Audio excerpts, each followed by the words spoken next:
السلام علیکم، میں ہوں قاسم علی جاوید پبلشرز بولتی کتابوں کے پلیٹ فارم پر آپ کو خوش آمدید کہتا ہوں۔ اس سے پہلے ہم نے سبق پڑھا ہے نظم، ہمدردی۔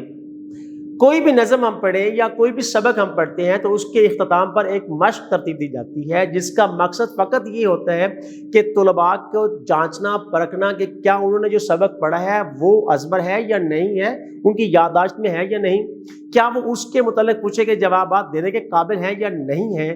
تو چلتے ہیں اپنی مشق کی طرف اور دیکھتے ہیں اس میں کیا کیا سوالات دیے گئے ہیں۔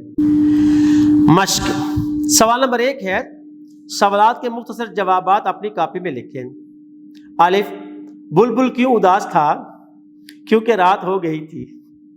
ب، بلبل کی آہوزاری کس نے سنی؟ بلبل کی آہوزاری جگنو نے سنی۔ جیم، جگنو نے کس طرح بلبل کی مدد کی؟ راستے میں روشنی دکھا کر۔ دال، دنیا میں کون لوگ اچھے ہیں؟ دنیا میں وہی لوگ اچھے ہیں جو دوسروں کی مدد کرتے ہیں یا کام آتے ہیں۔ سوال نمبر 2 ہے، درست لفظ چن کر مصرع مکمل کریں۔ الف، اڑنے چگنے میں خالی جگہ گزارا دن۔ بے، پہنچوں کس طرح خالی جگہ تک آشیاں۔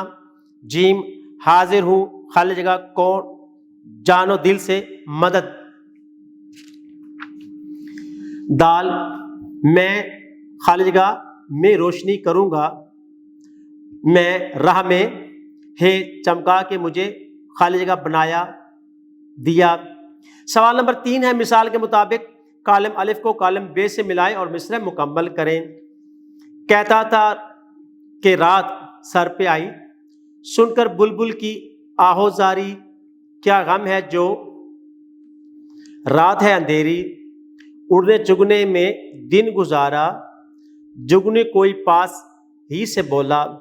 ہم نے یہ متن پڑھا ہوا ہے تو باقی مانا سوالات جو ہیں اساتذہ کرام جو ہے وہ تختہ لکھائی پر جو ہے لکھ کر بچوں کو سمجھائیں، تاکہ الفاظ جو ہے واحد کون سا ہوتا ہے، جمع کون سا ہوتا ہے، اور اس کے بعد جو ان کو گنتی جو ہے وہ بھی بورڈ پر لکھ کے دکھائیں تاکہ بچوں کا املا بھی درست ہو۔